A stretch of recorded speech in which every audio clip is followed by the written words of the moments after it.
Ah, the American Wild West. Crime, robbery, and complete lawlessness. Woo, baby!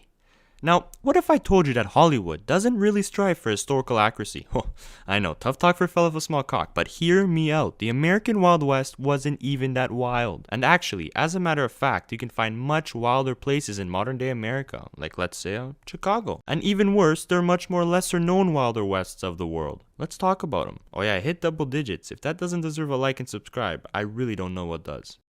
The Australian Wild West, or East, West. Now, it's actually a little insulting to even compare the incredible Australian Wild West to the boring American Wild West. In terms of wildness, I mean, 99 wildness. Australia back then was basically just comprised of prisoners who were given an ultimatum between death or back-breaking labor at an isolated penal colony across the entire world. And what did USA have? Tax evaders? Ooh, scary. So just in case you didn't quite get the memo, Australia was a little bit of a shithole. Between the incredibly harsh, unforgiving lands and the numerous animals and insects that could pretty much kill you as they please, it wasn't the most favorable of living environments. Zero marketing. Now kids, what would entice someone to travel to such a shithole? Hot local convicts? Maybe, but we're talking the masses here. No. It's gold, and Australia had a lot of it. 99 gold. The Australian gold rushes, which started in 1851, brought around 500,000 people from all corners of the world. And those new people brought new ideas and more chaos. And that chaos came in the form of freedoms. Let's get rich, boys. Yeah. Well, actually, first you're gonna have to pay this expensive gold license. Sorry, it's the law. What? That's outrageous. This is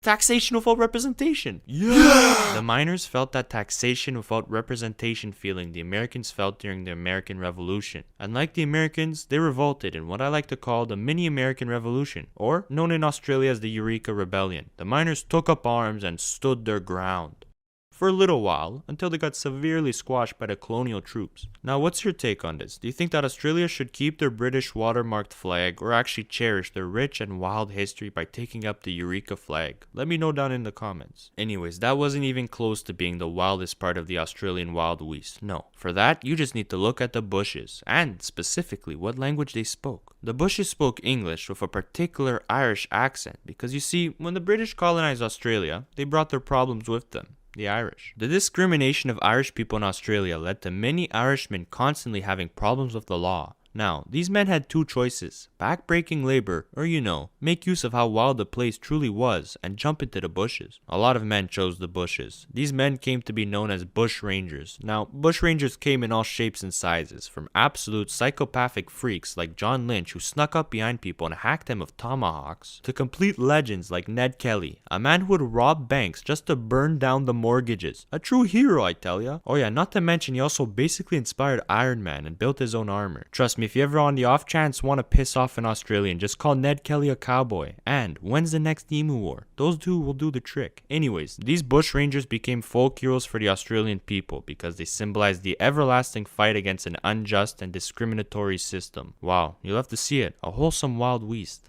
The Canadian Wild West.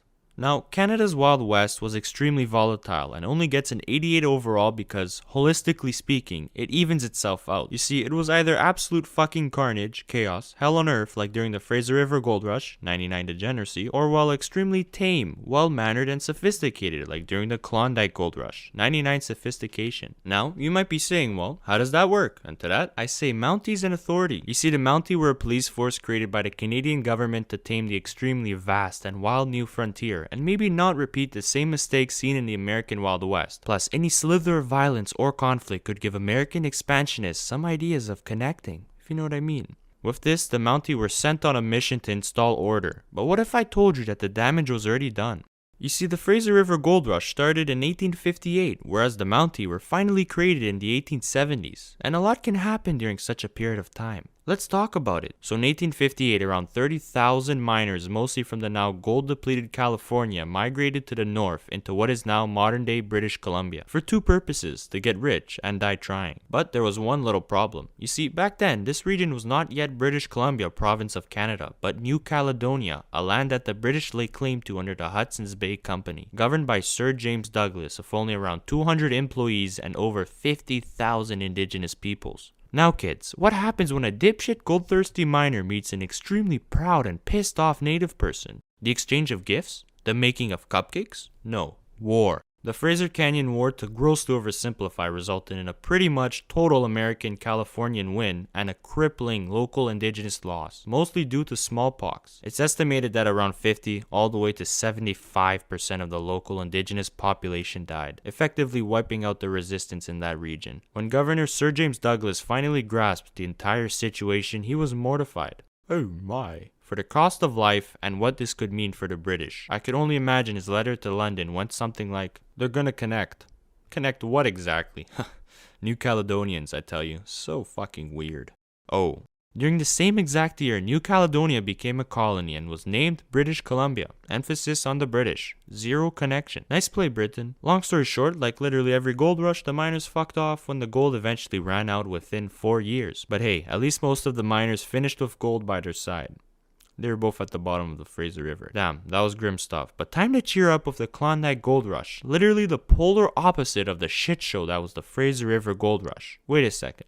That's better. The Klondike Gold Rush of 1896 to 1899 is what all gold rush should aspire to be. Men sang in unison as their pickaxe hit the rock, and people could be seen sleeping in the same bunk with their gold laying together on the floor. Okay, I'm just kidding, but compared to other gold rushes, thanks to the Mountie, this one looked like a bouncy castle. The Brazilian wild northeast, and south, and west. Okay. Brazil's fucking wild, man. Now, when talking about Brazil and wildness, I found it quite tough to truly pinpoint the region when in all honesty, it's the whole fucking place. 99 Brazil. But thanks to Captain Lampião, which in Portuguese just means lantern or oil lamp, I'ma just call him oil lamp, nothing was more wild than Brazil's isolated, harsh, desert-like northeast. Now, unlike the other lesser-known Wild Wests we've talked about, this one was literally during the 20th century, around the 1920s and the 1930s. 99 Brazil again. So the Cangaçu were basically a combination of bushrangers and cowboys with a Brazilian twist. Actually, make that a massive Brazilian twist. The Cangaçu were absolutely dripping out of this world. Like, I swear, I've never seen anything like it. It's insane. Look at this.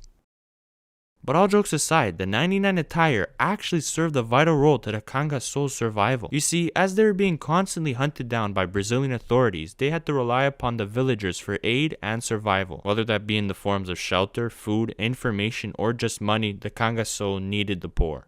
And in order to more easily gain that precious aid, the Cangaçu based their business off a Robin Hood type way. A system where they would essentially steal from the rich and, try not to kill the poor while doing it. 56 Generosity. Oil Lamp, the great captain of the Cangaçu, went into banditry at the age of 21 when his parents were both killed by corrupt police. He was followed by 3 of his brothers and started a successful resistance. And by successful resistance, I mean the man literally roamed and dominated almost all of the northeastern backlands with his army of around 100 bandits for a good 15 or so years, battling with state armies and ransoming local mafia political bosses. And all this with his partner in crime, Maria Bonita, by his side. Which literally just means beautiful Maria. A fitting name, the stat man agrees, 99 Bonita. These two were basically the Brazilian Bonnie and Clyde, more brutal and more romantic. So yeah, the Brazilian Bonnie and Clyde. Here's a video of them.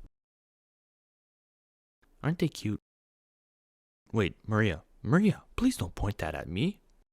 Thanks, Maria. But the banditry couldn't go on forever, and in 1938, literally just a year before the Second World War, he was snitched on by one of his supporters and ambushed at one of his hideouts. The death of Oil Lamp and Bonita effectively ended the Cangaçu era. Not really. Oil Lamp basically became the Jesse James of Brazil and still lives on in the history books. Anyways, these characters are all very cool and all, but thank God these places aren't that wild anymore.